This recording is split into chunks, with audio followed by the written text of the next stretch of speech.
The party walk into it's magic.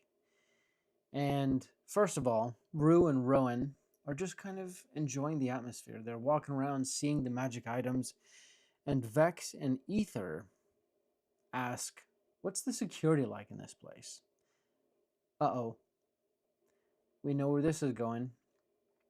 Funny thing, that question is extra bad because I don't have a pre-programmed answer.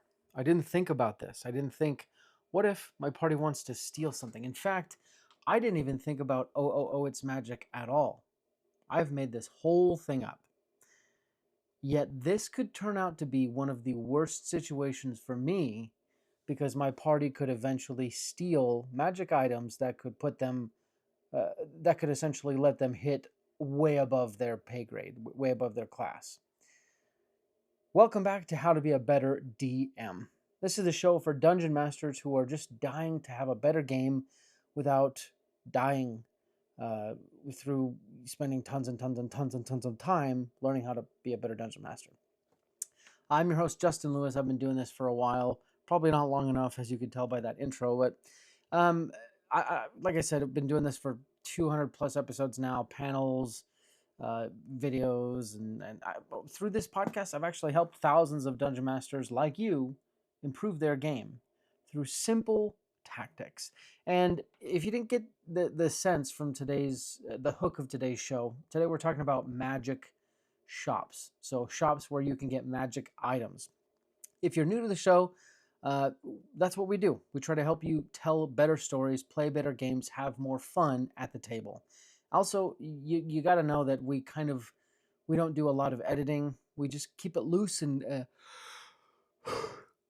actually, there's a good example there for you. So we don't do a lot of editing because that allows us to get the episodes out versus not getting the episodes out and having to move on with our lives. Anyways, so today we're talking about magic item shops. Now, something you need to realize is that magic item shops probably won't exist in every D&D world, but for the large majority of them, they will exist. And when I say magic item shops, I mean shops where you can buy magic items.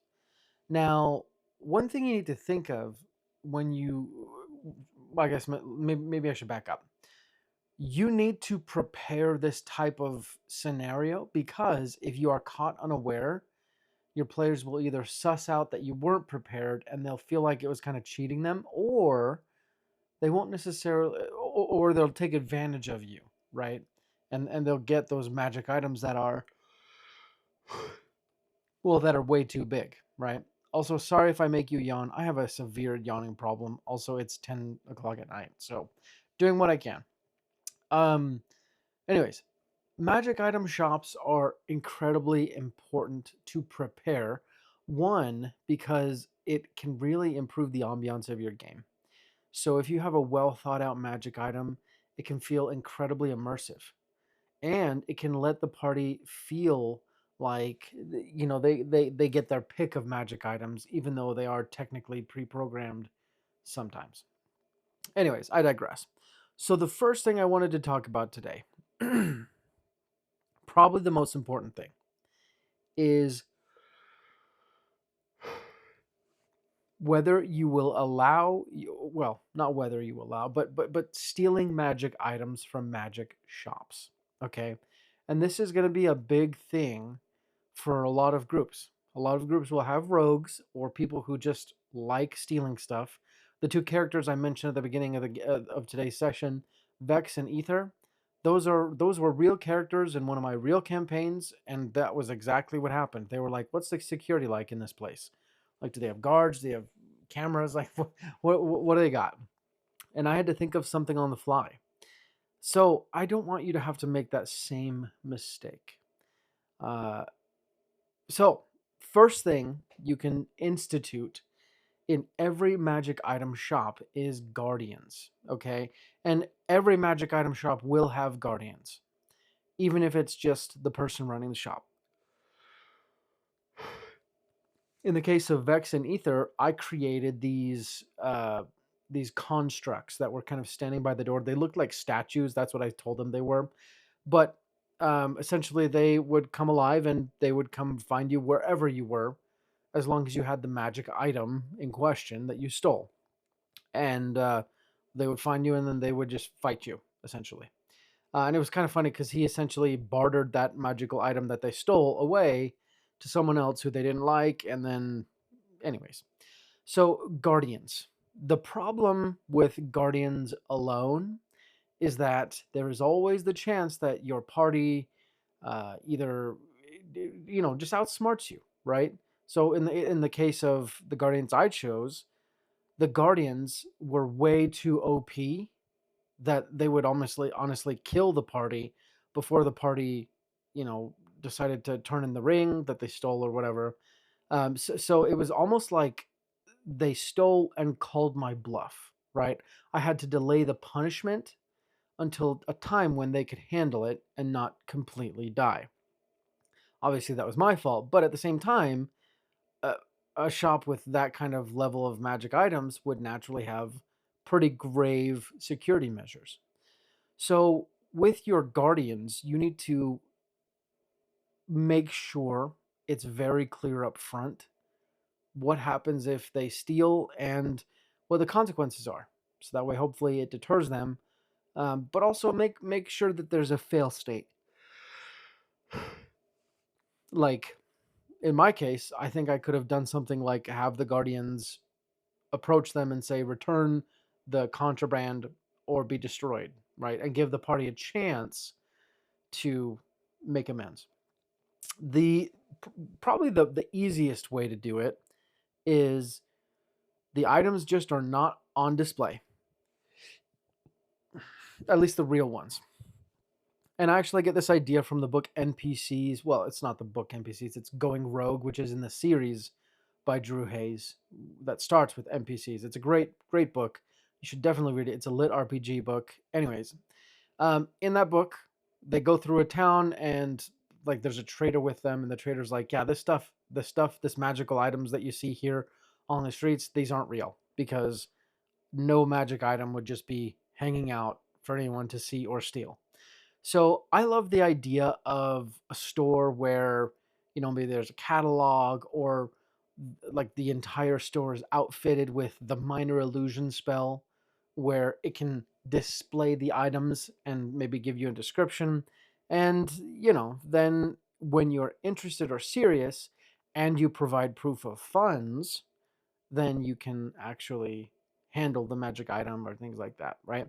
And this also is important because there are certain spells out there that enter- enterprising individuals will try to use to con their way into free magic items. So just be aware. But I think that's a great one. I think pictures also are a good idea. Just making them not on display, probably the simplest way, because then if the party steals something, well, sorry guys, but you actually stole a fake and you didn't take the time to figure it out. But now you're wanted, so good luck with that. The third one that I could think of, and there's probably way more, but the third one is probably just making the items cursed, right? And then having a special wand that at the checkout counter you boop, and now they're not cursed anymore because you paid and you can take it with you. That one could be a little bit fun. It still doesn't stop them from stealing the magic items. And let me be clear, some some people, that's what they live for. That's all they want to do is steal stuff. So if that's the case, then you do need to make it so they can steal some stuff, but you obviously don't want them to be able to steal a vorpal sword or things like that. And I guess at that point you just make sure those weapons aren't available. Okay, so that's another word to the wise. So that's stealing magic items. The next thing let's talk about is stalking magic items. So this kind of goes into the question of where would your party find magical items for purchase. Now, I think it's safe to say magical items would probably be only available for purchase in large towns or in small villages where someone has one single magic item that turned out to be a family relic that they've had for thousands of generations, kind of an idea, right? Like the chances of finding a magic item in a small town or a small village, very little, basically none.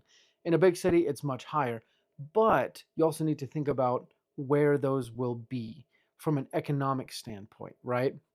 Is the blacksmith going to have the Vorpal sword? Maybe, right? If that's how you want to do it. And at this point, you're going to need to play it towards your group a little bit, right? If your group is like, yeah, the blacksmith would definitely have that kind of Vorpal sword, or maybe the blacksmith has some very minor magical abilities, and they've been working on this sword for 50 years, right? That could be a thing. Most often, the uh, the magical items will probably fall into one of these few categories. So one, they are part of a collection of a collector, right? Someone who trades in magical items. They have a big enterprise, they have contacts all over the realm, and they are able to source these magic items and build their collection, and they would probably trade magic items for large fees. The next one is a powerful crafter. Now, if you go this route, you do need to be careful, because if the party wants something crafted, then that opens up that whole can of worms. And then the last one is just kind of a discovery route. So maybe there's a company that specializes in discovering magic items. Now, this one would probably have to be quite wealthy or lucrative or filled with adventurers themselves, but you get the idea. There's actually a fourth way where you can stock magic items in your actual magic item shop, and that is Monument Studios. Sorry, I totally wrote the wrong thing. It's Worldsmith. I meant to say Worldsmith. Da, da, da, da, da. No, it's Worldsmith, which is one of our sponsors and partners. They are awesome. They actually led us into their beta testing site, which is so cool. It has allowed me to build a map that was super helpful in my upcoming session. So if you're interested in Worldsmith, you can go to sessionzerostudios.com/worldsmith, sign up for a free trial. In fact, sign up for a subscription. It's like $5 a month. It's really not that much. And honestly, I use it to homebrew everything, right? Because I don't want to take the time and write out all of the stats for every monster that I make, when like in this next session, four of the adversaries are like the same thing with two or three things just changed. Being able to use Worldsmith saved me so much time and allowed me to tweak the things that I thought was most interesting and more fun for me. So if you're interested, check it out, Worldsmith, sessionzerostudios.com/worldsmith. Okay, now let's get to the last topic, which is pricing these magic items. I'm not going to tell you exactly how much to price each individual item, or give you range bands for the different rarities. I know that that's out there on Google. You can definitely find it. The thing that I'm going to say is, always price items higher than you think they should be, because you're probably putting it too low, right? And if it's too high, well, then you can just give magic items in the next quest that your party does. And honestly, that's probably the best way to do it anyways, right? If your party has enough gold to buy magic items that are legendary or very rare or rare, well, then you might need to stop giving them so much gold in the actual quests and instead make the quests about the magic items. Now, in terms of price as well, I think you should definitely charge more if you're okay with the party haggling. Some people love to haggle, some people don't. Some NPCs haggle, some don't. If you're okay haggling, then you need to increase the price, because, like I said, you can't just give away a Vorpal sword, right? You need your party to pay a price and a cost. And hint, hint, the cost and the price is part of the fun of leveling up, of getting a better character, of playing D&D, right? That's why we like to play, because when you look back and you say, man, it took so long to get this, and now I can do this and this and this with it, that's why we play. I think that's everything, really. So we talked about stealing magic items and how to protect against it, stocking magic items, pricing magic items. The last thing to know about magic item shops is always to make the shopkeeper really interesting. That's the best way to make your magic item shop stick out. With a shopkeeper that is like lackluster, the party will just, they won't role play it anymore. they'll just kind of like go through the motions. They'll be like, okay, well, here's our shopping list. Can you give it to us, right? So make sure that the shopkeep, especially of magic item shops, is interesting. That's something you can take out of the book from Critical Role. That's something they do very well. Well, that's all we have for today. So hopefully your magic item shops are well protected against thievery, and only the things that you wink want to get stolen, rather than the things that really shouldn't be stolen or probably shouldn't even be on the shelves. Uh, Thanks so much for listening to today's episode. I really hope you enjoyed it. If you enjoyed it, share it with someone you know. But we'll be back next time with another handcrafted episode just for you. Until then, let's go ahead and roll initiative, my friend.